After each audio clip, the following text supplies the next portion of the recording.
My life's pretty straightforward. I'm all about fitness, health, and now, apparently, drama. I'm 26, juggling my job as a fitness trainer and my health blog. That's how I bumped into Mark at the sports center, a connection that quickly turned into something special. He's got this vibe that's hard to ignore, and before we knew it, we were deep in what you'd call a whirlwind romance. Now, let me set the scene for you. It was a hot summer day, and I was meeting Mark's family for the first time. I was nervous but excited. Dressed in a simple, knee-length dress with short sleeves, nothing flashy, but apparently, enough to kick off a storm. Mark had prepped me about his family, loving, a bit traditional, and protective of each other. He mentioned his mom, Linda, with a tone that I couldn't quite figure out at the time. "She's got strong opinions, but don't take it to heart," he said. Little did I know, those were words of warning. We walked into their family home, and there they were. Alex, Mark's younger brother, was the first to greet us, a hearty guy with a welcoming smile. Then came Linda. The air felt like it dropped a few degrees. Her eyes scanned me from head to toe, lingering on my arms. Yes, my arms. Bare because it was summer and it was sweltering outside. "Is this how you dress to meet your future mother-in-law? A bit bold, don't you think?" Linda's voice was colder than I expected, laced with a disapproval that felt like a slap. I was taken aback, my mind racing for the right words. Mark squeezed my hand, a silent form of support. I cleared my throat. "Well, it's summer, you know? It's quite hot outside, and I thought this was pretty decent and comfortable." Linda scoffed. "Comfortable or not, it's about first impressions." I would have expected something more appropriate. Mark jumped in, trying to smooth things over. "Mom, come on, it's really hot today. Eric is dressed fine. Let's not start off on the wrong foot." But Linda wasn't having any of it. "I'm just saying, Mark. It's about respect." "But fine, let's have dinner." Dinner was a tense affair. Conversations flowed around me, but Linda's earlier comments hung over the table like a dark cloud. Alex tried to lighten the mood, cracking jokes and sharing stories, which I was thankful for. Mark kept shooting me reassuring looks, but the damage was done. After dinner, while helping with the dishes, Linda cornered me in the kitchen. "Listen, dear, I'm just looking out for my son. He's a good boy, and I don't want him to make a mistake." I was floored. "A mistake? Linda, I love Mark, and I'm not here to play games. I don't know what I did to give you a bad impression, but that's not me." She just shook her head. "We'll see. Time tells all truths." The ride home was quiet. Mark apologized for his mom's behavior, but I could tell he was upset too. She can be protective, but this was too much. "I'm sorry, Erica." I sighed, leaning back in the seat. "It's okay, Mark. But if this is how it's going to be, we've got a rocky road ahead." The wedding planning was in full swing, and Mark and I were all in, picking out decorations, tasting cakes, and of course, finding the perfect attire. I fell in love with this stunning dress, sleek and a tad revealing, but nothing outrageous. Well, at least I thought so until Linda caught a glimpse. "You plan on wearing that in front of the whole family, Erica?" she blurted out the first time she saw it. "Looks like you're aiming for a beach party rather than a wedding." I tried to laugh it off. "It's just modern, Linda. Plus, it's going to be a warm day, and I want to feel comfortable." Mark squeezed my hand, signaling not to start a battle we couldn't win. But Linda's frown said it all. She wasn't pleased, muttering about tradition and decency as she walked off. I thought, if a dress could stir the pot, what lay ahead? After the initial clash with Linda, things settled into a tense kind of normalcy. I threw myself into work and my blog, which was my slice of sanity. My blog and social media were my territory, a place where I felt in control and could share my passion for fitness and health. It never crossed my mind that this very passion would stir the pot once again. One evening, Mark and I were lounging on the couch, a rare moment of downtime. He was scrolling through his phone, a frown slowly forming on his face. "Babe, we need to talk," he said, his tone serious. I sat up. "What's up? Something wrong?" He handed me his phone, showing my Instagram profile. There, in the comments of my latest post, were a bunch of supportive and some flirty comments. Normal stuff, I thought. Okay, and? I was confused. "It's my mom," Mark sighed. "She's been going through your posts, making a big deal out of every single guy comment. She's spinning it like you're, I don't know, inviting attention?" I felt a rush of anger. "You've got to be kidding me. It's Instagram, for crying out loud. People comment. That's how it works." "Yeah, I know, but she's convinced there's more to it. She's telling everyone who'll listen that you're not faithful. It's ridiculous." I grabbed the phone from him, scrolling through the comments. Nothing out of the ordinary. Yet, Linda had managed to twist it into something sordid. "So, what? Am I supposed to police who comments on my posts now?" "No, of course not. But maybe we could limit who can comment or something. Just until this blows over?" Mark's suggestion was well-meaning but infuriating. I snapped. "So I have to censor my account because your mom has a twisted view of me?" Hell no. That's not happening. Fast forward through the Instagram saga, with Linda twisting my every move into a scandal, things only got stickier. Alex, bless him, started giving me rides home from work since his office was just a block away from the gym. It was innocent convenience, but not to Linda's eyes. At a family dinner one evening, with the tension thick in the air, Linda started her usual insinuations. "Nice of Alex to play chauffeur, isn't it?" she said, her voice dripping with implication. "Seems like he's always there when Mark isn't." Mark's jaw tensed, and I saw Alex stiffen. "Mom, what are you implying?" Mark's voice had that warning edge, but Linda was on a roll. "Oh, nothing. Just making conversation," she replied, feigning innocence while her eyes darted between me and Alex. It was like a match to the fuse. "Stop it, Mom. You're out of line," Alex snapped, clearly at his limit. The argument escalated from there, with Mark caught in the middle, torn between his brother and his mother's accusations. The drive home was silent, the weight of the accusations hanging between us. I couldn't believe Linda would stoop so low, using Alex's kindness as a weapon against me. The whole mess with Linda reached a boiling point I never thought possible. After the latest stunt she pulled, accusing me of messing around because Alex gave me a few rides home, I hit my limit. I told Mark flat out, "Your mom's not welcome in our house anymore. I can't do it. She's crossed too many lines." "You'd think I'd declared war." Linda went ballistic when she heard about the ban. But honestly, I was past caring. Her constant digs and accusations were bad enough, but what came next was the real kicker. A couple of months down the line, I found out I was pregnant. Joy turned to chaos real quick. Linda, upon hearing the news, decided to spin a new tale, telling Mark she could be carrying anyone's child. "How do you know it's yours?" "With all those men at her gym, who knows?" Hearing that venom from his own mom, Mark started to change. He'd listen, really listen, to her poison. I could see it in his eyes, the doubt. It was like a slap in the face.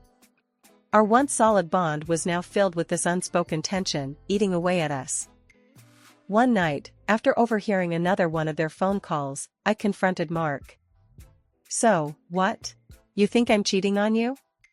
That this baby isn't yours?" My voice was sharp, a mix of hurt and anger. Mark looked torn, a shadow of himself. "I don't know what to think anymore, Erica. My mom, she's got all these ideas, and what? You're gonna take her word over mine? Over everything we've built?" I cut him off, disbelief coloring every word. He didn't answer. Just shuffled his feet and looked anywhere but at me. That silence spoke volumes, more than any argument ever could. Things between us got colder after that. Conversations were clipped, filled with tension. It was like living with a stranger. The joy of our upcoming baby was overshadowed by this cloud of suspicion and doubt. When our baby boy came into the world with his fair hair and bright blue eyes, I thought maybe, just maybe, things would start to look up. But I couldn't have been more wrong. As he grew, his features became even more pronounced, making him the spitting image of a golden-haired angel. Problem was, Mark, my husband, is as brunette and dark-eyed as they come, which, of course, gave Linda, the ever-suspicious mother-in-law, more ammo for her accusations. I even dug up my old childhood photos to show Linda and Mark, hoping it would shut down the whole ridiculous argument. Look, I said, pointing to a picture of me at 5, blonde and blue-eyed, just like our son. It's genetics, Linda. Can't you see the resemblance? Linda just sniffed, unimpressed, her eyes narrowing. Convenient, isn't it? That your genes decided to pop up now. And Alex being blonde doesn't help your case. Mark stood there, caught in the middle, his face a mix of confusion and hurt. The tension was unbearable. Things hit the fan at our son's first birthday party. With all the guests cooing over the baby, Linda couldn't resist making a scene. This child looks nothing like my son. Everyone can see it. We need a DNA test to prove who the father really is, she announced out loud, making everyone uncomfortable. I was livid, my face burning with embarrassment and anger. Are you out of your mind, Linda? Accusing me in front of everyone?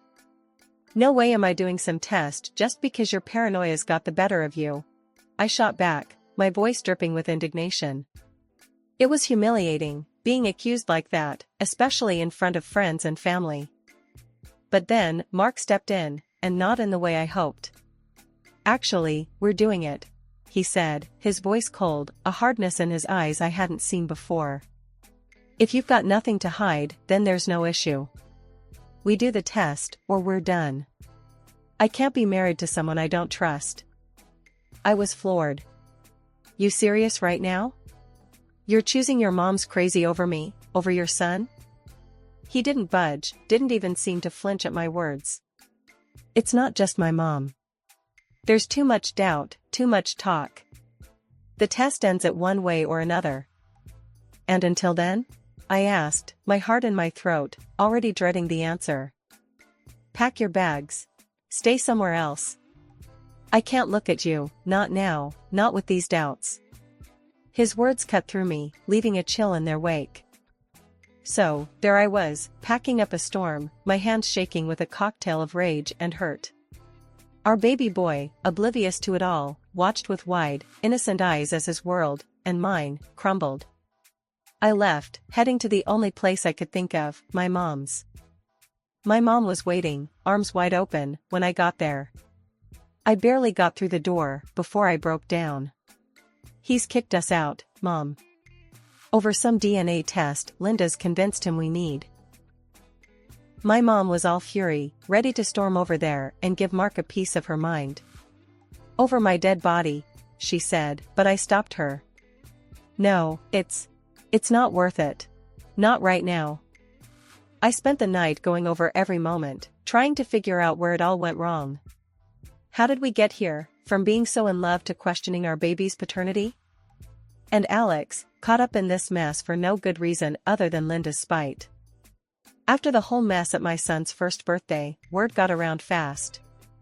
It felt like the whole city knew about Linda's accusations before the party favors were even picked up. My friends, my mom's friends, even the neighbors who'd watched me grow up, were all whispering behind my back. It was like living in a bad dream. Fed up and desperate to clear my name, I decided to go ahead with the DNA test. Picking up the phone, I called Mark, my voice steady, but my hands shaking. I'll do the test, I said, cutting straight to the chase. There was a pause on the other end, before Mark replied, his voice too calm for my liking. I knew you'd come around. It's for the best. Arriving at the clinic, I was a bundle of nerves. Mark was there, looking like he carried the weight of the world on his shoulders. And, to my surprise, so was Alex. Why is he here? I asked, nodding toward Alex, unable to keep the edge out of my voice. Mark didn't meet my eyes as he answered. There's been talk that you and Alex might have, you know. He's getting tested too. I felt my blood boil at the implication. You think I'd, with your brother? That's how little you trust me? Before Mark could reply, the specialist called us in, breaking the tension for a moment. Inside, the specialist laid it out straight. Determining paternity can be complicated when potential fathers are siblings. We'll need additional samples from everyone involved, including from you, Erica, to ensure accuracy. So, we all gave our samples, each of us lost in our own thoughts. I could tell Alex was mortified, Mark was conflicted, and me? I was just angry. Angry that it had come to this, angry at Linda, angry at Mark for letting his mother's paranoia get this far. With the tests done, we were told it'd be a couple of weeks before we got the results. Those weeks were the longest of my life. I wasn't just sitting around, though. I made a few calls, talked to a man who promised he could help me out in a delicate matter. I didn't know if it would lead anywhere, but I had to try something. The waiting was torture, not knowing what the future held for me, my son, and even Mark and Alex. But I clung to the hope that once the results were in, I could start to put this whole nightmare behind me. The tension in Linda's living room was almost a physical presence, wrapping its icy fingers around my heart as we waited. The grand reveal was about to happen, with everyone playing their part in this twisted family drama. My son clutched my hand, sensing the storm brewing but not understanding its cause. Linda, ever the master of ceremonies in her own mind, dramatically sliced open the envelope containing the DNA test results. Her anticipation was palpable, hoping, no doubt, for a scandal to validate her accusations. But the moment she peeked inside, her expression faltered, her disappointment clear as day. "The father is Mark," she announced, her voice losing its usual sharpness. Mark, who had been a bundle of nerves, visibly relaxed, a smug smile spreading across his face. He turned to me, his arrogance returning full force. "Well, there you have it. No harm done, right? You can come back home now." His words ignited something fierce within me, a mix of disbelief and anger. I couldn't hold back a bitter laugh. "Come back? After all this? You must be joking." He blinked, taken aback by my reaction. "But, you're innocent, Erica. Isn't that what you wanted?" That's when I played my hand, pulling out the divorce papers I'd kept hidden away. The silence that followed was deafening as I laid them on the table. Mark's face went from confident to pale, a look of sheer panic taking over. "What's this? Why?" "Divorce papers," I replied, the words tasting like freedom. "And here's why." I then produced the photos, the undeniable proof of Mark's infidelity, captured in vivid detail by the private detective I'd secretly hired. Mark's transformation was pitiful. From confident to broken, he started to babble apologies, his earlier facade crumbling. I'm sorry. I didn't mean for any of this to happen. Please, let's talk about this." "Talk?" I scoffed, my voice cold. "You dragged my name through the mud, let your mother accuse me of the worst, and all the while, you were the one cheating. There's nothing to talk about." Linda attempted to intervene, her earlier eagerness for drama now replaced by a desperate need to salvage the situation. "Now, dear, let's all calm down. We can fix this." "Fix this?" I cut her off sharply. "Your son's a cheat. And you're no better for stirring all this trouble based on lies." After I laid out the proof of Mark's betrayal for all to see, the room turned into a battleground of broken bonds and shattered illusions. Linda, with a look of sheer disgust, couldn't tear her eyes away from the photos spread out like a hand of betrayal on the coffee table. "I'm not just walking away, Mark. I'll be demanding alimony and compensation for this treachery," I declared, my voice steady but seething with anger. Mark's face drained of color, his earlier bravado evaporating into thin air. "You can't be serious," he stammered, looking from the photos to his mother, seeking some sort of refuge or rescue. Linda, ever the matriarch, tried to salvage what little control she thought she had. Oh, please. She was never right for you. She would have cheated on you sooner or later. You're better off without her. That's when Alex, who'd been quietly simmering with rage, stepped in. Enough! He exploded, his voice echoing off the walls. I'm done with all of this. With both of you.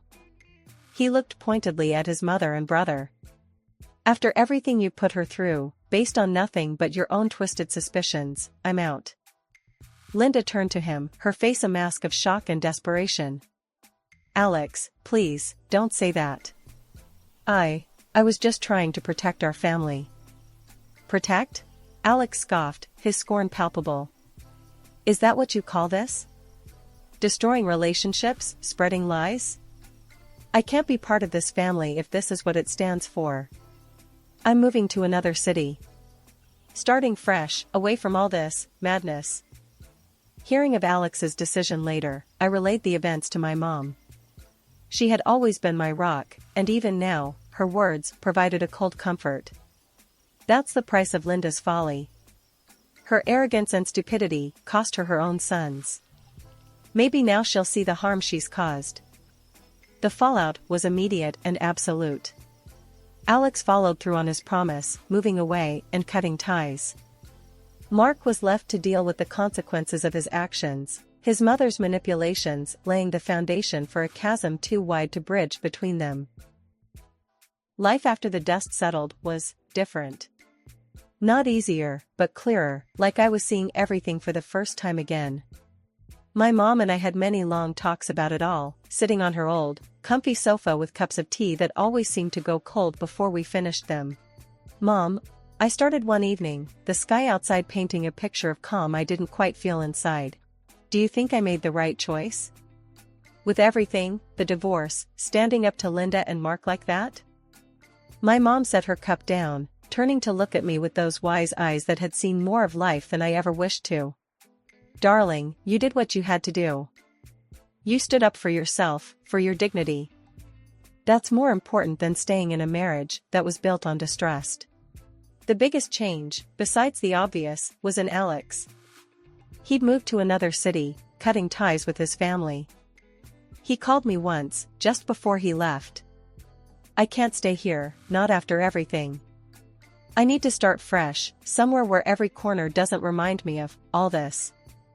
I understood. You'll always have a friend in me, Alex. You were the only one who really saw me through all this mess. He chuckled, a sound that held a shadow of our shared troubles. And you, me. Take care of yourself, all right? After hanging up, I couldn't help but feel a pang of loss. Not just for the relationship I thought I had with Mark, but for the family I thought I was part of. Months passed, and life found a new rhythm. My blog started picking up more traction, becoming a space where I could share not just tips on fitness and health, but also personal stories of resilience and starting over. It resonated with people, more than I expected. As I was settling into this new chapter of my life, finding solace in the routine I'd built for me and my boy, my phone rang out of the blue one afternoon. The screen flashed a name I hadn't seen in a while, Linda. My initial instinct was to ignore it, let it go to voicemail, but something, maybe curiosity or maybe just a desire to finally put it all to bed, made me answer. Hello? Her voice came through, shaky and laced with something that sounded like regret. Erica, I was wondering, could I see him? My grandson? The audacity of her request after everything that had happened stopped me cold. For a moment, I was back in that living room, feeling the weight of her accusations all over again. You've got some nerve, Linda, I said, my voice steady but firm. After all the hell you put us through, now you want to play grandma? You didn't even want to see him before. She started to cry, mumbling apologies between sobs, trying to explain herself, but I wasn't having any of it. Save your tears, Linda. It's too late for sorries now. But please, I just want to make things right, she pleaded, desperation creeping into her voice. I sighed, a deep, weary sigh. You should have thought of that before, You made your bed. Now, you get to lie in it. Alone. Without waiting for her response, I hung up, the finality of the click echoing through me. It was harsh, maybe, but necessary. A line had been drawn, and for the first time in a long while, I felt like I was the one in control of where it went. Looking at my son, now a little older and wiser beyond his years, I knew we were going to be okay. We had each other, and a future that was ours to shape.